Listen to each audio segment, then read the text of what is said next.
Bienvenidos a un nuevo programa de Paideia Viajes Culturales. Hoy iremos a un sitio espectacular, exótico y poco conocido. Viajaremos a Sri Lanka, destino Paideia 2021. Hablaremos de su historia, del budismo y de las principales ciudades que nos esperan a los viajeros culturales. Acompáñenme.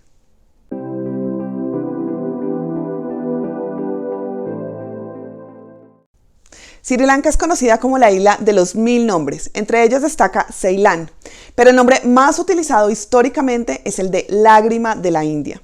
Su cercanía geográfica y cultural a la India es innegable, principalmente porque algunas de las religiones más antiguas y grandes del mundo surgieron de las antiquísimas tradiciones literarias y espirituales de la actual India.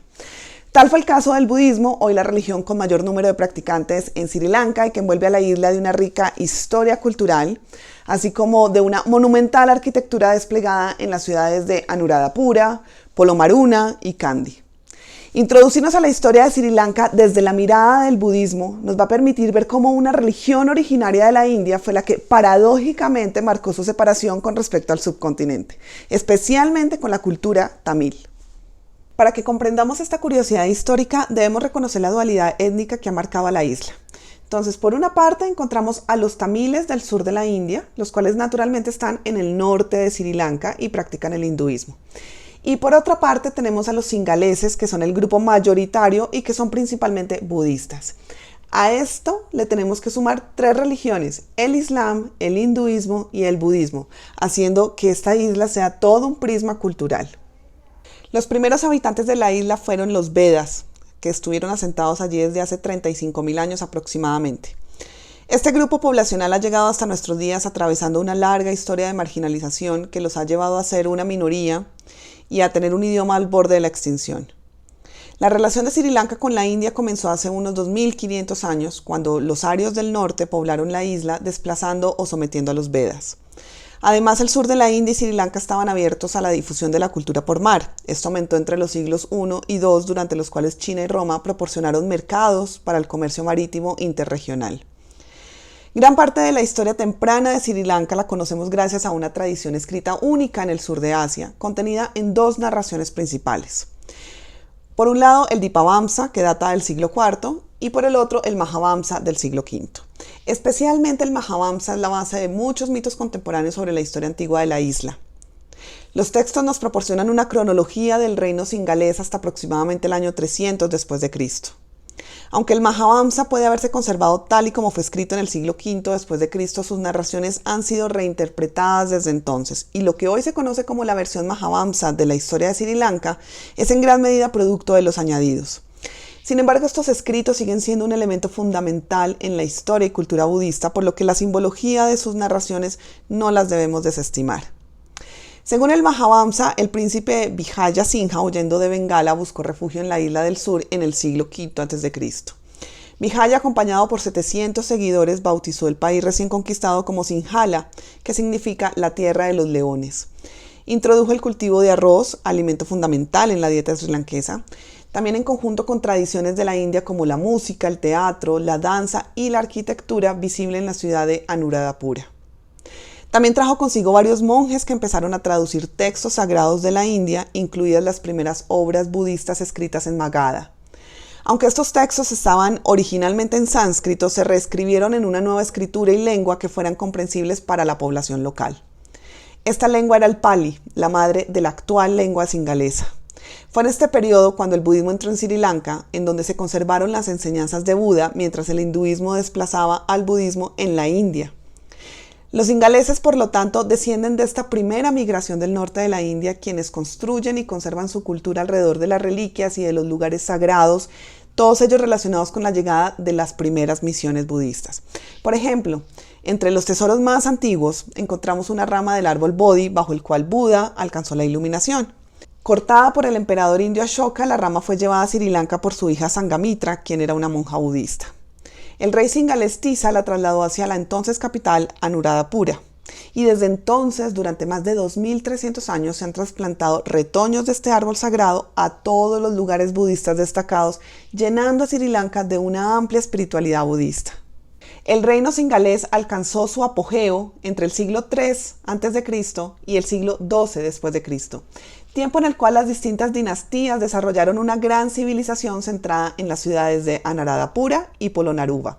El budismo se extendió paulatinamente en la sociedad isleña por medio de las estupas y monasterios construidos durante el reinado singalés, lo que hace a la historia del budismo en Sri Lanka un potente símbolo para muchos singaleses, quienes vinculan el pasado con el presente por medio de dos elementos: el Sinhala Dipa, que se traduce como unidad de la isla con los singaleses, y la Dhammapada, que significa isla del budismo. Este tema se expresa de forma recurrente en las crónicas compuestas por los monjes budistas desde la narración fundadora de las Gentes de los Leones hasta la capitulación del reino de Kandy, la última entidad política singalesa independiente a principios del siglo XIX. Como mencioné al principio, la isla se ha caracterizado por una dupla étnica que inicia con la llegada de los tamiles de origen drávida en el siglo V después de Cristo. Durante más de 700 años, Sri Lanka estuvo constantemente amenazada por los reinos del sur de la India. Específicamente fue ocupada por los imperios Pandya, Pallava y Chola, pero los que más impactaron en la isla fueron los cholas, quienes saquearon en 993 Anuradhapura y establecieron su capital en Polonnaruwa. Como resultado, Sri Lanka fue gobernada casi un siglo como provincia chola, y durante este periodo el hinduismo y sus expresiones artísticas florecieron mientras el budismo sufrió un serio revés. Sin embargo, hacia el año 1000, el rey singalés Vijayabhaju derrotó al ejército chola en la isla y reconquistó Anuradhapura, aunque siguió gobernando desde Polonnaruwa. En su reinado reconstruyó los templos y monasterios budistas. Una sucesión de débiles gobernantes se enfrentó al colonialismo europeo, empezando por los portugueses en 1505 y culminando con la conquista británica de todo el territorio en 1815. La isla obtuvo su independencia en 1948 bajo el nombre de Ceilán, pero en 1972 cambió su denominación por Sri Lanka. El pasado colonial convirtió al país en uno de los mayores productores de té del mundo, en conjunto con sus tradicionales cultivos de especias. Y en su historia reciente, la dualidad étnica trajo graves tensiones a lo largo del siglo XX, desenvolviéndose en una gran guerra civil.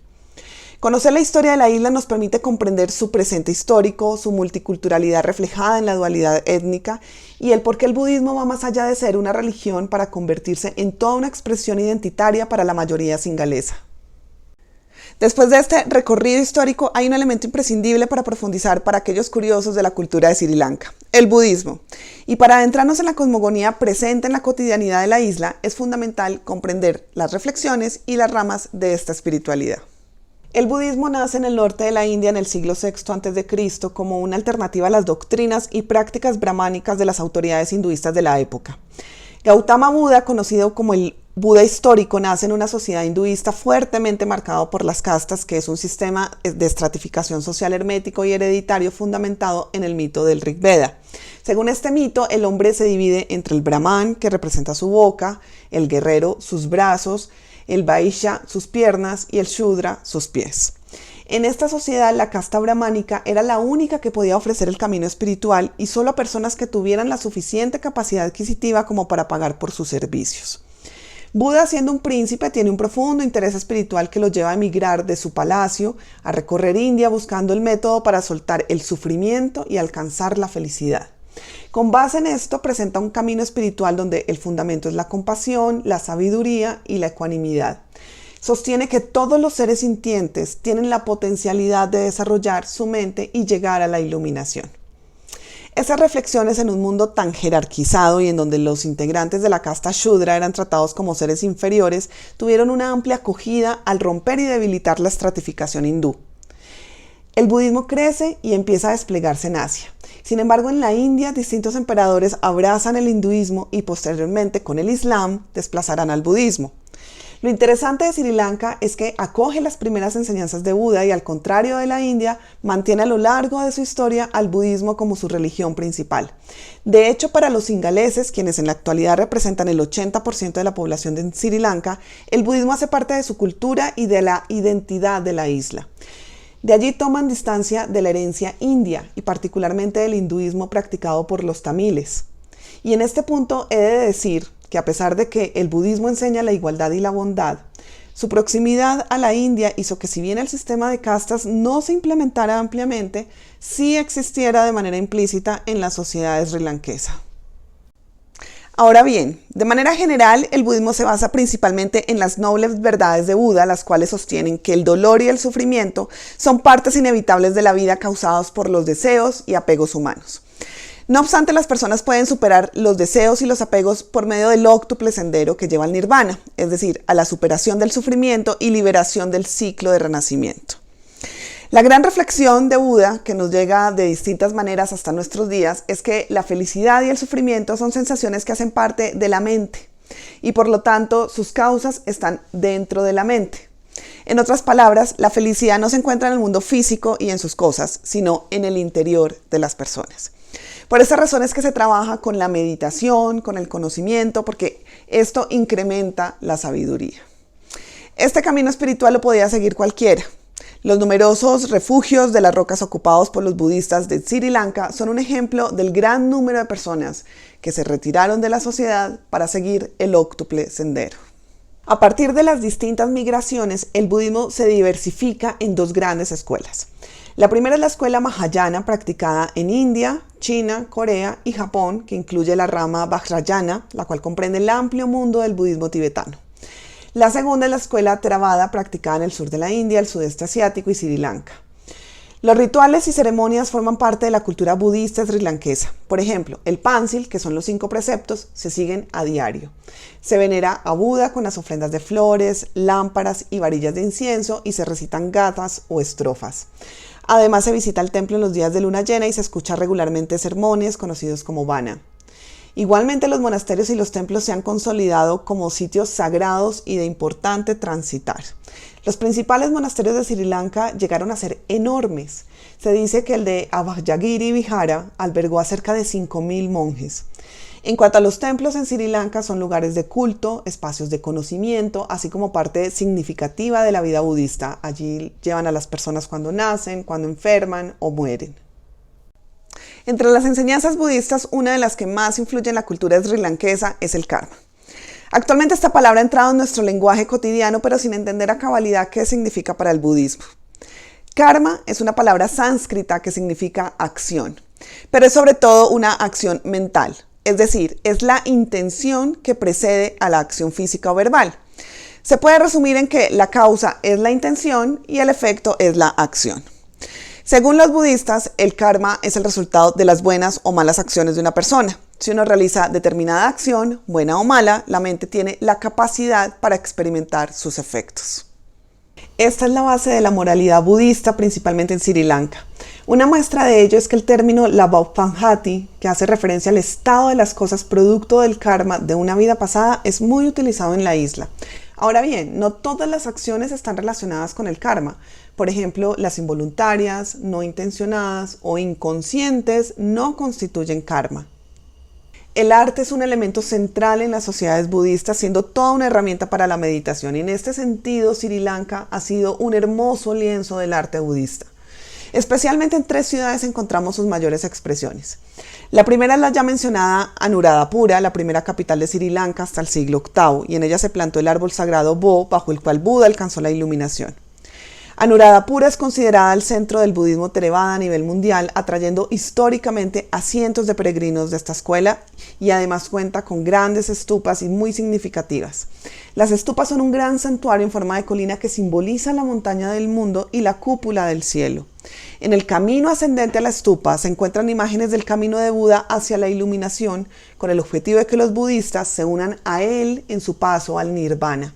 Así los peregrinos también realizan un ascenso simbólico desde el mundo mundano al elevado reino de los espíritus. La segunda ciudad es Polonnaruwa, la antigua capital entre los siglos XI y XII.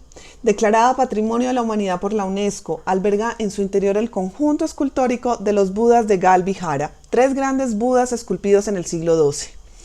En la ciudad también encontramos la estupa Rankov Vejera, así como la estatua del rey Parakramabahu I y la estructura construida durante su reinado, el Polonnaruwa Betadage, que tiene como propósito albergar la reliquia del diente de Buda, que luego fue trasladada a la tercera ciudad por mencionar, Kandy.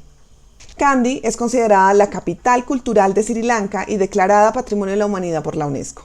Además de ser conocida por albergar la reliquia de Buda en el Dalada Maligawa, Es recordada por ser el reino que más resistencia opuso frente a los británicos que lograron conquistar el territorio tras 10 años de lucha.